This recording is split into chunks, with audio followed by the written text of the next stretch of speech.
अस्सलाम वालेकुम। 9th class बेटा हम लोग चैप्टर नंबर 8 पढ़ रहे हैं, ठीक है। लेक्चर नंबर 14 आज हम लोगों ने पढ़ना है।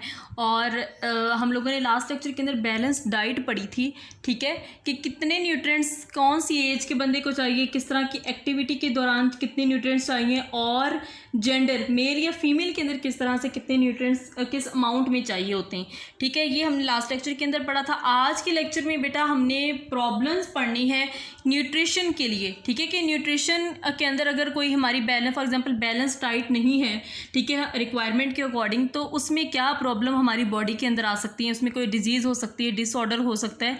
तो जितने भी प्रॉब्लम्स हैं न्यूट्रिशन से रिलेटेड हम उसको बोलते हैं मेल न्यूट्रिशन, ठीक है। तो मेल न्यूट्रिशन के अंदर क्या होता है, इसकी डेफिनेशन क्या है? Problems related to nutrition are grouped as mail nutrition.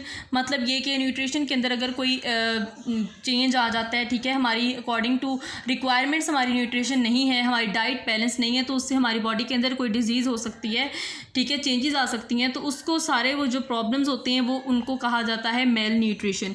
It often results from the इनएडिक्वेट consumption, poor absorption and excessive loss of nutrients. अब इसमें क्या होता है कि जब हम लोग इनएडिक्वेट कंजप्शन करते हैं जो कि मुनासिब नहीं होती, ठीक है, उसके अलावा न्यूट्रिएंट्स की पुअर एब्जॉर्प्शन करते हैं, ठीक है, या फिर हमारी बॉडी से एक्सेसिव लॉस हो जाता है न्यूट्रिएंट्स का, ठीक है, जो कि एसेंशियल होते हैं उनका लॉस हो जाता है, तो उससे भी ये प्रॉब्लम्स आ सकते हैं। इसके अलावा भी बहुत सारी वजूहात हैं मेल न्यूट्रिशन की, जिसमें आ जाता है ओवर न्यूट्रिशन। जब हम ज़रूरत से ज़्यादा खा लेते हैं कोई न्यूट्रिएंट, हमारी बॉडी के लिए उतना ज़्यादा या उसकी मिकदार की उतनी ज़्यादा ज़रूरत नहीं होती, लेकिन हम ओवरटेक कर लेते हैं, ओवर इनटेक कर लेते हैं, तो उस वक्त भी क्या होता है, मेल न्यूट्रिशन हो सकती है, ठीक है, ओवर ईटिंग की वजह से हो सकती है। या फिर क्या होता है कि एक ही न्यूट्रिएंट का हम एक्सेसिव इनटेक करते जाएँ, ठीक है, तो उससे भी मेल न्यूट्रिशन हो सकती है। Usually malnourished people either do not have enough calories in their diet or eat a diet that lacks protein, vitamins और ट्रेस एनिमल्स। अब क्या होता है कि जो लोग मेल नरिश्ड होते हैं या जिनके अंदर न्यूट्रिशन की वजह से प्रॉब्लम्स आते हैं, वो या तो उनके अंदर उतनी कैलोरीज एनर्जी की नहीं होती जितनी उनके रिक्वायर्ड होती हैं, या फिर क्या होता है कि वो इस तरह की डाइट लेते हैं जिसके अंदर प्रोटीन्स, वाइटामिन्स और ट्रेस मिनरल्स नहीं होते। फॉर एग्जांपल हम फास्ट फूड बहुत खाते हैं, तो फास्ट फूड के अंदर बेसिक प्रोटीन्स, मिनरल्स वगैरह नहीं होते जो कि हमारी प्योर डाइट के अंदर होते हैं। So try to eat pure diet, ठीक है, और avoid these fast foods, okay. Malnutrition weakens the immune system. अब मेल न्यूट्रिशन जब होती है तो उसके बहुत सारे नुकसान होते हैं। फॉर एग्जांपल हमारी इम्यून सिस्टम को वो वीक करता है। उसके अलावा हमारी जो फिज़िकल और जो मेंटल हेल्थ है, ठीक है, हम जहनी तौर पर भी हमें बाज़-औक़ात जो है वो टेंशन होने लग जाती है। उसके अलावा फ़िज़िकली भी हम लोग कमज़ोर हो जाते हैं, हमारे दिमाग पे असर पड़ता है, नर्वस सिस्टम पे असर होता है, हमारी ग्रोथ में कमी आ जाती है, ठीक है, ग्रोथ रुक जाती है। उसके अलावा फैटल प्रॉब्लम्स भी होते हैं, जो कि फैटल डिवेलपमेंट भी होती है, ठीक है। Common forms of male nutrition includes. अब 3 तरह की मेल न्यूट्रिशन होती है। उसमें प्रोटीन एनर्जी मेल न्यूट्रिशन, आपको नाम से अंदाज़ा हो रहा होगा कि इसके अंदर प्रोटीन्स की कमी हो जाती है। उसके बाद मिनरल डेफिशिएंसी डिजीज़ के मिनरल्स की कमी हो जाती है। उसके बाद ओवर इनटेक ऑफ न्यूट्रिएंट्स का मतलब ये कि एक लिमिट से ज़्यादा जब हम लोग न्यूट्रिएंट्स लेना शुरू हो जाएँ तो वो भी एक मेल न्यूट्रिशन की टाइप है, ठीक है। तो हम लोग इसको 1 बाय 1 भी देखेंगे कि इसके प्रोटीन एनर्जी के अंदर क्या आता है, मिनरल के अंदर क्या होता है और ओवर इनटेक के अंदर क्या होता है। तो फर्स्ट ऑफ ऑल है प्रोटीन एनर्जी मेल न्यूट्रिशन, ठीक है। Protein energy malnutrition means inadequate availability of और absorption of energy as proteins in the body. जब हमारी बॉडी के अंदर, ठीक है, उतनी प्रोटीन्स नहीं होती, हम लोग इनटेक नहीं करते जितनी हमें रिक्वायरमेंट होती है, तो उस वक्त ये डिसऑर्डर हमारी बॉडी के अंदर आ जाता है, ठीक है। और इसके अंदर एब्जॉर्प्शन नहीं होती एनर्जी की, जो कि हमें प्रोटीन से एनर्जी मिलती है। ज़ाहिर सी बात है, प्रोटीन्स नहीं होंगी तो वहाँ से एनर्जी भी तो नहीं ना मिलेगी, ठीक है। हम लोगों ने पीछे पढ़ा था कि हमें प्रोटीन से 4 किलो कैलोरीज एनर्जी मिलती है अगर हम 1 ग्राम उसका लें तो, ठीक है। तो इतनी एनर्जी हमें चाहिए होती है हमारे बॉडी को वर्क करने के लिए। जब हम लोग प्रोटीन्स ही अपनी डाइट के अंदर नहीं लेंगे तब मेल न्यूट्रिशन तो होगी। अब प्रोटीन एनर्जी मेल न्यूट्रिशन के अंदर 2 तरह की डिजीज़ आ जाती हैं, जिसको हम लोग बोलते हैं क्वाशियोर और उसके बाद है मेरास्मस, ठीक है।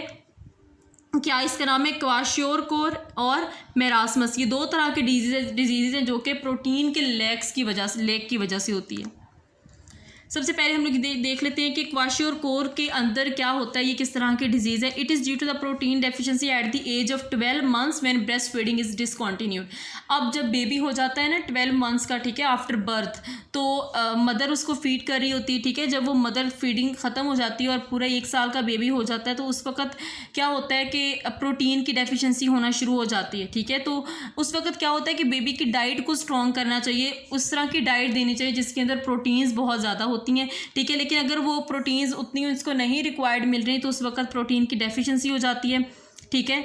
और फिर क्या होता है कि ये क्वाशियोकोर हो जाती है। उसके अलावा जब जितने भी बेबी के ग्रोइंग ईयर्स होते हैं चाइल्ड के, ठीक है, उस वक्त किसी भी टाइम पे ये हो सकती है, ठीक है। चिल्ड्रन में grow to normal height but abnormally thin. अब इसके अंदर होता क्या है कि हाइट बच्चों की ठीक होती है, ठीक है। जितनी भी बचपन में आपके ईयर्स होते हैं, ठीक है, आप एडल्ट होने से पहले वो सारे आपके ग्रोइंग ईयर्स ही होते हैं। उन सारे सालों में आपकी बड़ी ग्रोथ होनी होती है, उसके लिए बड़ी एनर्जी की ज़रूरत होती है, ठीक है।